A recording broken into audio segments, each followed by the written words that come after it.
Hello students, कैसे हैं आप सब लोग। स्वागत है आप सभी लोगों का हमारे इस यूट्यूब चैनल में। इसका नाम है सर, मैं हूं आकाश शर्मा।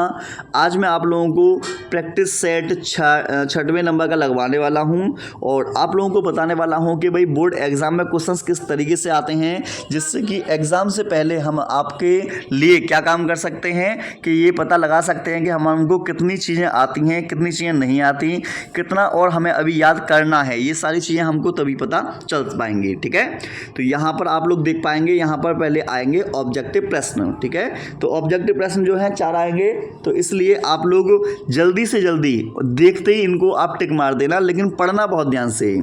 जेनेटिक इंजीनियरिंग का उपयोग जो होता है कृषि में भी होता है, चिकित्सा में होता है, वैक्सीन में होता है, तो आंसर आएगा हमारा इन सभी में।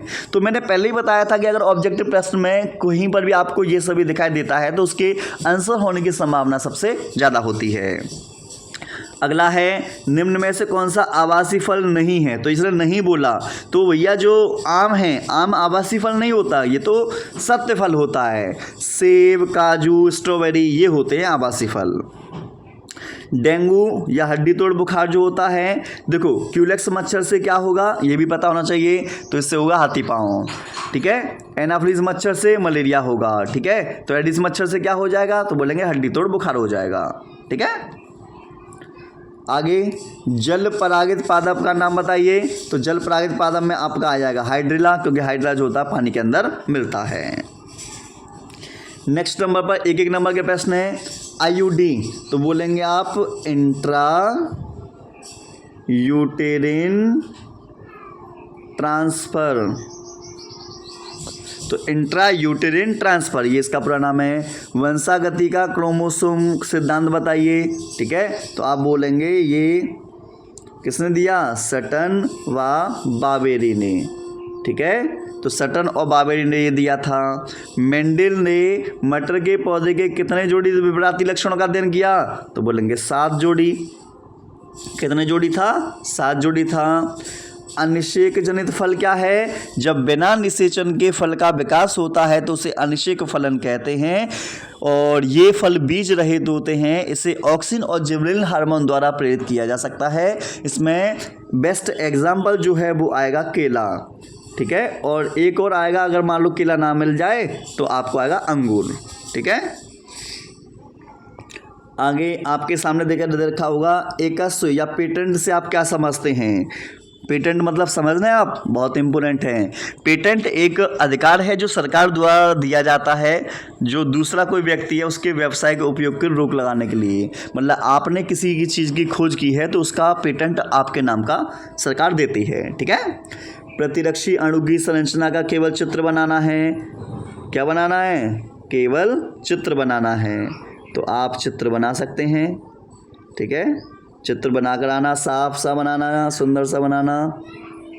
जितना साफ सुंदर बनाओगे उतना ही अच्छे नंबर मिलेंगे आपको। ठीक है, बेकार सा बनाओगे तो बेकार से नंबर मिलेंगे, साफ सुंदर बनाओगे तो साफ सुंदर से नंबर मिलेंगे। यहाँ पर मैं तो वही मोबाइल से बना रहा हूँ इसलिए, लेकिन आप वहाँ पर स्केल का यूज करें। पेपर में जब जाएं तो स्केल वगैरह लेकर जाना आप लोग। ठीक है, समयुग्मता विषमयुग्मता ये पढ़ा दिया।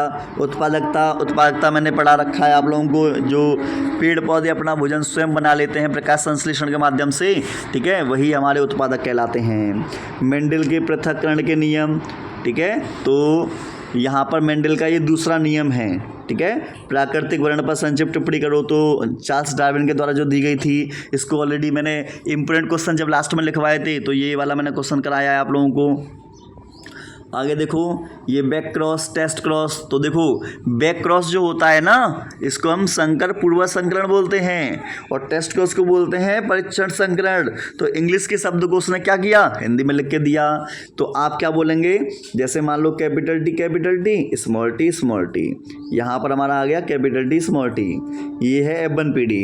जब F1PD का संकरण किसी भी जनक के साथ कराएंगे, चाहे इसके साथ, तो उसे बोलेंगे बैक क्रॉस। ठीक है, लेकिन जब F1PD का संकरण सिर्फ अप्रभावी जनक के साथ कराएंगे तो उसे हम बोलेंगे टेस्ट क्रॉस। शुक्रजन नलिका की संरचना का वर्णन कीजिए। तो ऑलरेडी ये वाला भी मैंने चित्र भी और इसके थ्योरी जो है शुक्रजन नलिका वाली सर्टुली कोशिका, लीडिंग कोशिका पढ़ा चुका हूँ। संक्रामक रोग का उदाहरण सहित वर्णन कीजिए। तो संक्रामक रोग एक व्यक्ति से दूसरे व्यक्ति में ट्रांसफर हो जाता है, वही संक्रामक रोग है। बीज व फल के विकास के महत्व को बताओ। भैया बहुत महत्व, बीज नहीं बनेगा तो नई फसल कहाँ से बनेंगी। कृषि में जैव प्रौद्योगिकी के योगदान पर संक्षिप्त टिप्पणी करो। तो कृषि में आप बताना अनुवांशिक रूपांतरित फसल मैं पढ़ा चुका हूँ, बीटी कपास के बारे में पढ़ा चुका हूँ, उन्हें आप लिख सकते हैं। मेंडलवाद पर संक्षिप्त टिप्पणी करो। तो मेंडलवाद के बारे में बता देना। दाद हो गया, अमीबता हो गया, ये बीमारी तो ऐसी है, दाद तो कभी ना कभी आप लोगों को खुद भी हुआ होगा। तो ये कवक के द्वारा होने वाला रोग है, ये संक्रामक रोग है जो आपने देखा होगा उंगली के बीच में या फिर गर्दन के पास या जांघों के बीच में दाद हो जाता है। और जालिम लोशन वगैरह है, रिंग कटर है, रिंग गार्ड वगैरह है, इसका इस्तेमाल हम लोग कर लेते हैं। ठीक है। सहजीविता की व्याख्या कीजिए। सहजीविता की व्याख्या कीजिए, उपयुक्त उदाहरणों द्वारा बताइए। तो मान लो इसमें दो जीव होते हैं, एक जीव दूसरे जीव को, दूसरा जीव पहले जीव को, एक दूसरे को ये फायदा पहुंचाते हैं। तो ये हो जाएगा हमारा सहजीविता। ठीक है। अगला है प्रतिस्पर्धा। क्या है? प्रतिस्पर्धा। तो प्रतिस्पर्धा को हम बोलते हैं कंपटीशन। ऑलरेडी ये भी मैं आप लोगों को पढ़ा चुका हूँ। परजीविता है, ये भी मैं आपको पढ़ा चुका हूँ। ठीक है। यहाँ पर आपके सामने नेक्स्ट क्वेश्चन है, ये है लॉजिकल। पीले बीज वाले लंबे पौधे capital T small T capital Y small Y, पहले इसके युग्मक बना लेना। Capital T small T capital Y small Y, पहले इसके चार क्या बनेंगे? कैपिटल टी कैपिटल वाई, पहले युग्मक बनाना। Capital T small Y, small T capital Y और स्मॉल टी स्मॉल वाई, पहले चार युग्मक बनेंगे इसके, चार युग्मक। ठीक है, याद रखना। उसके बाद में यहाँ है कैपिटल टी स्मॉल वाई, इसके बनेंगे दो युग्मक, कैपिटल टी स्मॉल वाई और स्मॉल टी स्मॉल वाई। ठीक है। तो दो ये बन गए, चार ये बन गए। तो आपको इस तरीके से बॉक्स बनाना है, इस तरीके से चार, 1 2 3 4 यहाँ पर रखने हैं, पहला दूसरा अभी जो बनाए थे वो ऊपर रखने हैं। आपस में क्रॉस मैच करा देंगे तो आप देखेंगे कि 6 पौधे तो लंबे बने हैं, 2 पौधे बौने बने हैं। अगर इसे काटेंगे तो ऐसे बन जाएगा 3:1, 3 तो लंबे हरे होंगे, 1 बौना हरा होगा। राष्ट्रीय उद्यान पर संक्षिप्त टिप्पणी करिए। तो राष्ट्रीय उद्यान जो होता है हम इसलिए बनाते हैं क्योंकि हम जीवधारियों को संरक्षित कर सकें, जीवधारियों को बचा सकें। और भारत का प्रथम राष्ट्रीय उद्यान जो है वो कार्बेट राष्ट्रीय उद्यान है, जो नैनीताल में उत्तराखंड में है। ठीक है। यहाँ पर किसी भी जंतु को मारने की अनुमति नहीं होती और राष्ट्रीय उद्यान में ज़मीन वगैरह खरीदना या मनुष्य का कोई खास ऐसा अंदर अंतरक्षेप होता नहीं है। आवर्त बीज पादप में नर युग्मकोद्भिद के विकास का उपयुक्त चित्र की सहायता से वर्णन कीजिए। तो यहाँ पर नर युग्मकोद्भिद का मतलब होता है परागकण। परागकण के बारे में आपको डिटेल में बताना है। ठीक है, कैसे इसका विकास होता है। नेक्स्ट 5-5 नंबर के हैं, बहुत ध्यानपूर्वक करके आना, कम से कम 1.5 से 2 पेज भर कर आना। ठीक है। तो आपको बता दें, मानव विकास पर निबंध लिखिए। तो मानव विकास पर निबंध ये पेपर में बार बार आ रहा है, इसको आप करके जोड़ जाना। ठीक है। और इन दोनों में से आपको क्या करना चाहिए तो बताता हूँ मैं आप लोगों को। इसमें ये कर लेना, द्विसंकर क्रॉस का सचित्र वर्णन। द्विसंकर क्रॉस में आपका आएगा स्वतंत्र अपविभजन का नियम, ग्रेगर जॉन मेंडल का तीसरा नियम, जिसमें जो बॉक्स बनते थे, बहुत सारे बॉक्स बनते थे, मैंने बताया था 16 बॉक्स बनते हैं इसमें। ठीक है।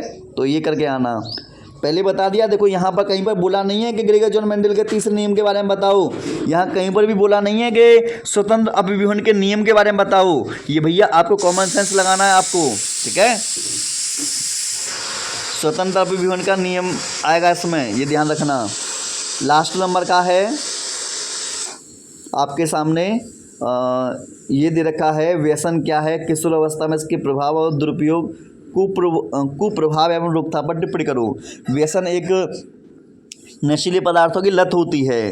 तो किशोर अवस्था में जैसे कि ड्रग्स वगैरह है, तंबाकू है, सिगरेट है, बीड़ी है, अफीम है, चरस है, गांजा है, इसका मतलब कि नुकसान क्या हो रहा है, उसको हम कैसे रोक सकते हैं, इसके बारे में डिटेल में बात बताई जाती है। ठीक है। आपके सामने दिखाई दे रहा होगा, ये जो क्वेश्चंस हैं सारे क्वेश्चंस ऐसे हैं जो पेपर में हर साल पूछे जाते हैं। अब हम ये आपके सामने जो दिखाई दे रहा है इसको हम डिस्कस करने वाले हैं। आइए देखिए, भ्रूणपोष की कोशिकाएं होती हैं, तो भ्रूणपोष जो होता है ध्यान रखना 3n का मतलब त्रिगुणित होता है, ठीक है। आगे देखिए, मधुप के नर ड्रोन में क्रोमोसोम की संख्या जो होती है कितनी होती है, तो बोलेंगे 16 होती है। नेक्स्ट, विषाणुओं का आनुवांशिक पदार्थ या तो डीएनए होता है अथवा आरएनए होता है।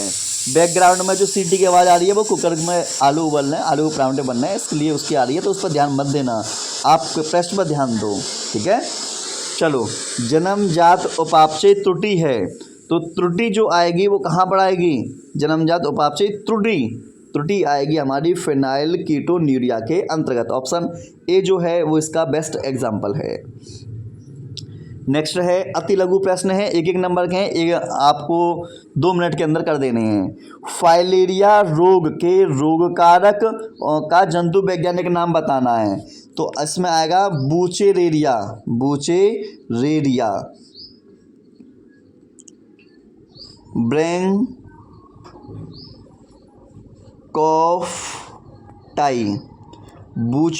ब्रैंकोफ्टाई, याद करो इसे, बूचेरेरिया ब्रैंकोफ्टाई,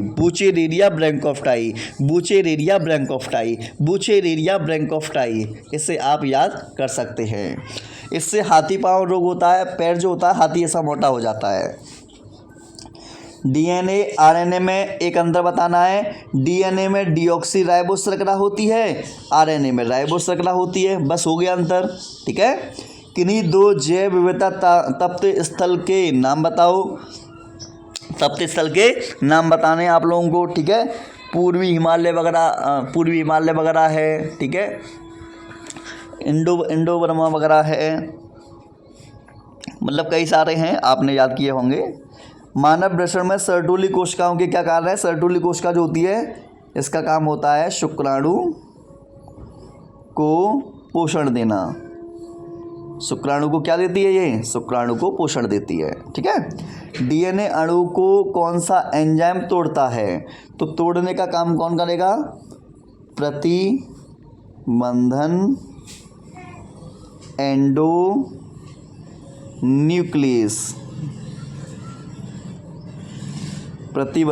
एंडोन्यूक्लियस एंजाइम जो होता है वो कर देगा, ठीक है।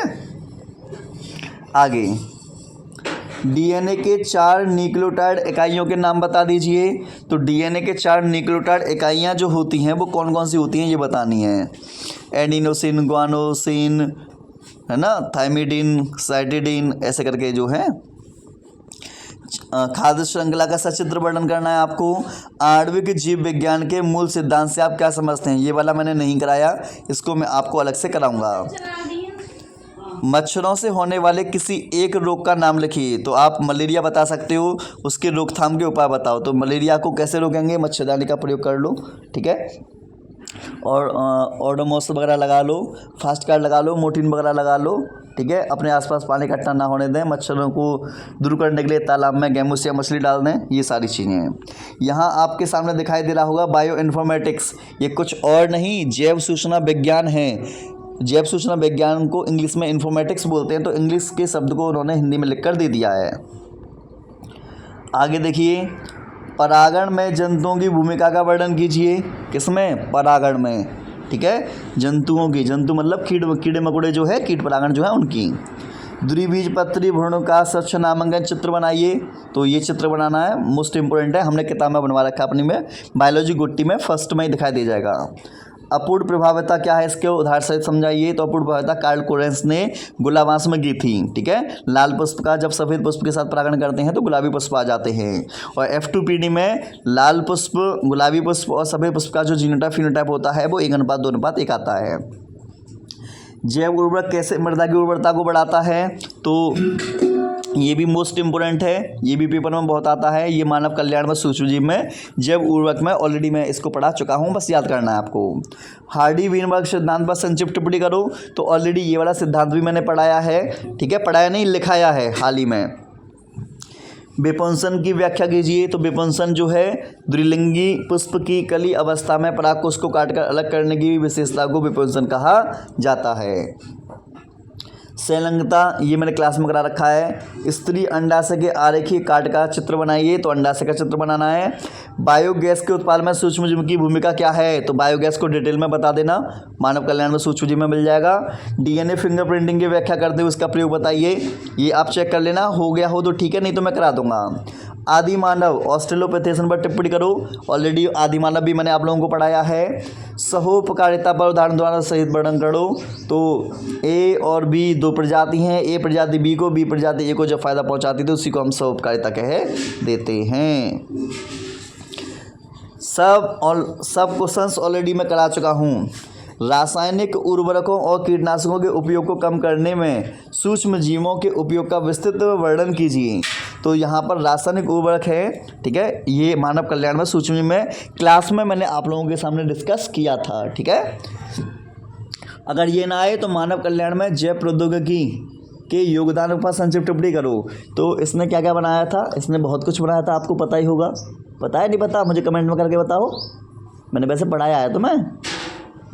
चलो अगला है मानव जीनोम की प्रमुख विशेषताएं, तो ये वंशागति के सिद्धांत में मैं ऑलरेडी पढ़ा चुका हूँ आप लोगों को, नहीं वंशागति के आणविक आधार पर पढ़ाया था मैंने आपको ये।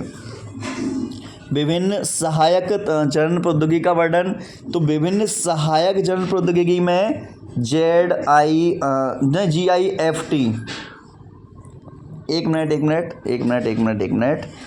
जेड, अरे जेड क्यों लिखा यार मुझ पर,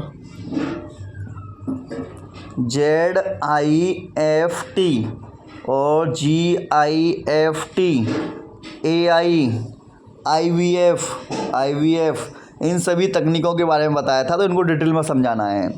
मेंडलीय विकार का विस्तार से वर्णन कीजिए, तो यहाँ मेंडलीय विकार का मतलब मेंडल के नियम नहीं है, मेंडलीय विकार का मतलब मेंडल के रोग है। सृष्टि शर्मा थोड़ा चुप हो जाइए। पाईतंत्र की परिभाषा लिखिए, इसके जैविक और अजैविक घटकों का सचित्र वर्णन कीजिए।